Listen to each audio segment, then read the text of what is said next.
action. Well, I think that's why it's important for us at tables like this, for women like us who do have a platform to talk openly about the challenges that we face, not because we are complaining, which we don't want to ever be complaining. Michelle Obama is one of the most powerful women in the whole history of the world based on her proximity standing next to her husband, Barack Obama. But this woman, she has everything, hundreds of millions of dollars. She has a law degree, 2 beautiful daughters. She can do anything. She can say anything. We are so easily labeled as angry and bitter. And let me tell you some of the most hurtful stuff that I experienced, entering this life of public service at the heights that we entered into was during my husband's presidential campaign. And just me telling the truth of who we were. And now she has her own podcast. It's called In My Opinion. And in my opinion, it's not a very good podcast. I think Michelle Obama is a very interesting person as a case study of a black woman who's ascended to the most powerful places in the world, and to just hear her thoughts and how she still sees the world from a black reference point. And I'm like, Michelle, you're a long way away from Chicago. And I don't even think you lived in poverty. I think you had a 2-parent household. You had a good life. Part of what you said that you never heard mom complain about it. I think that's part of the issue. Part of the trauma. When we grow up, our grandmothers, Grandma LaVon, Grandma Rebecca, these were all women, all black women had to work. Yep. Our mother was fortunate. She didn't work until I went to high school, but that was a choice that she and my father made. She sounds like she's been oppressed. I'm like, you can't live your life and talk from a place of oppression. It offends me. It makes me angry. Now, this is what really bothers me. If I get right down to it, this is what really bothers me. I see the difference in some of my white female friends. I see a lightness, an ability to be in the world and see what's going on, but still be not as burdened about it as I think I am. I think that what I see happen in the news, the assault on immigration rights, the challenges that face our community, the inequality. I think it burns at me in a different way. She said that the things that happened in America, the deportations and black people living in poverty, it hurts her in her heart. I mean, in her heart, right underneath the titty muscle, it hurts her. And for her to say that, and like to know the plight of the black person, she ain't whispering Barack Obama's ear, hey, Barack, you need to pass reparations. Pass reparations because poor black babies, they need it. They need it. I'm so tired of black people being poor. That wasn't her approach. That was not her approach. She whines about it, complains about it, uses her privilege to have, in my opinion, a terrible outlook on what it means to be a black person in America. Like, you can say good things. You can say it's amazing to be black. Because we grew up with women who weren't voicing the pain and the burden. They made it look easy. And when you make stuff look easy, people assume that you must like this. Yeah. I've never felt more privileged or more beautiful as a black person based on my dedication, my work ethic, my commitment to being successful. The world has looked at me. America has looked at me, and they put me on this pedestal as Barack Obama's wife. They loved me, they applauded me, and I'm so thankful for the opportunity into the experience. It's okay with you, right? Right. We don't articulate as Black women our pain because it's almost like nobody ever gave us permission to do that. And does anyone care? When it came time for her to stand next to her husband, it was probably like an event for Donald Trump. She wasn't there. She didn't show up for her man because she was like, what about me? And I'm like, what about you, Michelle? You see us carrying these babies. You see us working a job and coming home and managing, getting food on the table and handling doctor's appointments. And this is, if you've got a partner, right? Who are you? Were you elected into any office? Did the American people say, please come and talk to us and tell us about your experience of having one of the most privileged existence in the history of the world? Can you imagine Like I live off of MLK, or surrounded by black folks who are hungry and need employment and need love and need love. But the black women in their life are listening to people like you. And so it's very difficult to communicate a message of love when you're talking about, what about me? During my husband's presidential campaign, and just me telling the truth of who we were, just humanizing him as a man, saying he's a great man, but he's not perfect. He's got his foibles and his flaws, trying to humanize him. The first thing that some female journalist said was that I was bitter. I was emasculating him. What about Michelle Obama?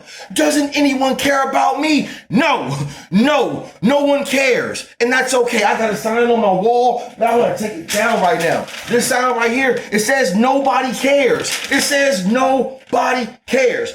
Do whatever it takes for as long as it takes, because nobody cares if you fail. Failure, sacrifice, discipline. Woman, you done had a life of discipline and sacrifice and privilege to get to the place that you are. Just by sort of trying to tell the truth about what life is, right? And then you get labeled as angry, because you talk forcefully or passionately about something, even if it's in the context of great joy and pride. That the first label they put on us as black women is that we are angry. And instead of saying, hey, everybody, because this isn't a black thing, this isn't a white thing, this is an American thing. Please work hard, please be disciplined, please aspire for more, and then through sacrifice and through discipline, you can attain it. And I'm proud of my husband for attaining it. I'm proud of my daughters for attaining it. This is the black experience. This is black excellence.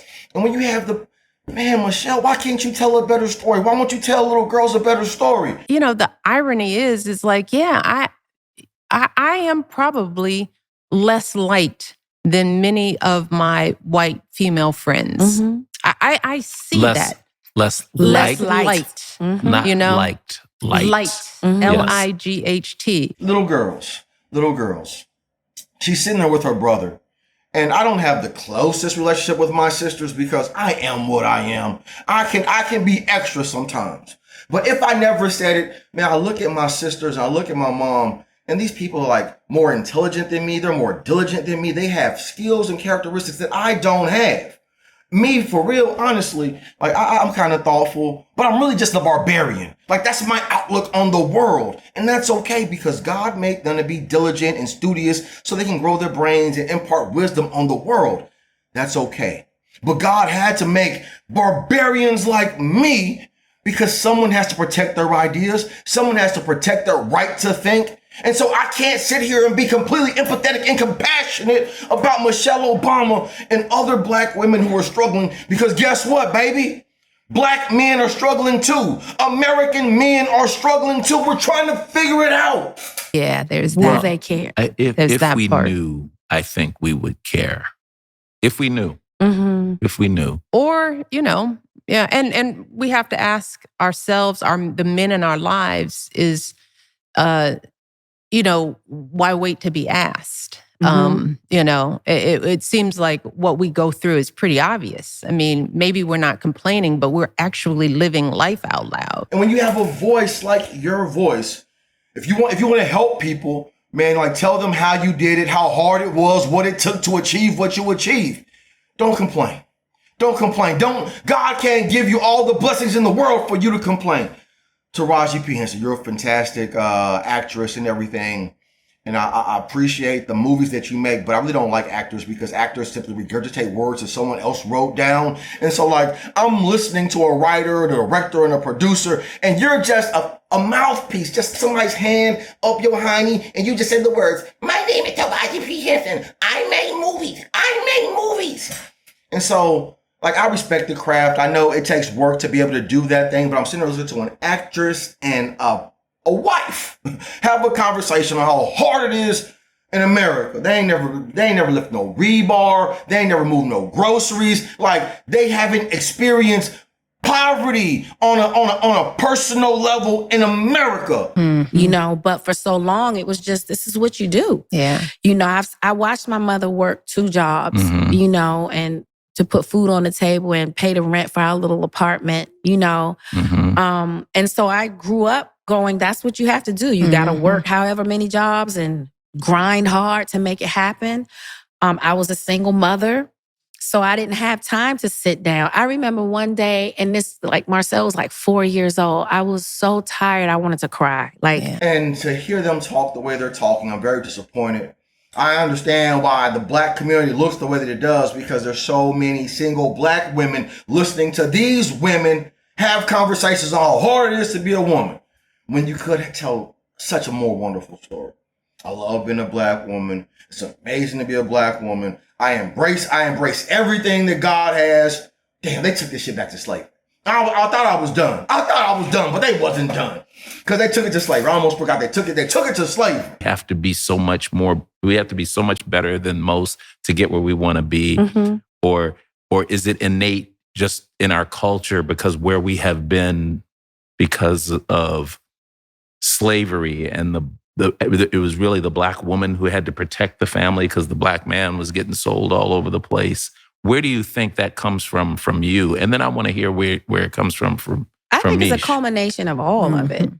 Because there is, you know, things that happen in slavery, that's still in our DNA. That's why I talked about my sisters, because she's sitting there with her brother. And the brother said, because in slavery, it was the responsibility of the woman to keep the family together. What family, nigga? What family? Men got sold, women got sold, children got sold. Like, to try to lionize Black women and put them up on some type of altar. Like, I wasn't there when slavery happened. All the books that I read, Black Jacobins, they say that slavery was a very terrible experience. History tells me that slavery was a very terrible experience. Going to prison tells me that incarceration and bondage is a terrible experience. Hell yeah.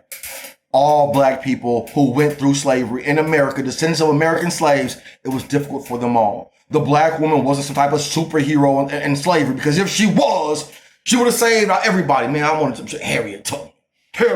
She saved so many people. They want to give Black men a Black woman to look up to, because they don't want you to look up to a Black man. They don't want you to think that Toussaint Louverture, he's not an American, but he led a revolution that overthrew one of the most powerful nations in the world. And so when you understand these things, if you look up to Toussaint, I ain't got to look up to Harriet. I can't look up at Obama, because Obama came from somewhere else and his ideas are from somewhere else. And when he talks to me, he ain't talking to me as a Black man in America. He ain't talking to me as an American. He's talking to me as one of the most powerful men in the history of the world. And that type of power, it doesn't concede itself. It doesn't really lend itself to help impoverish people. It doesn't. It just doesn't.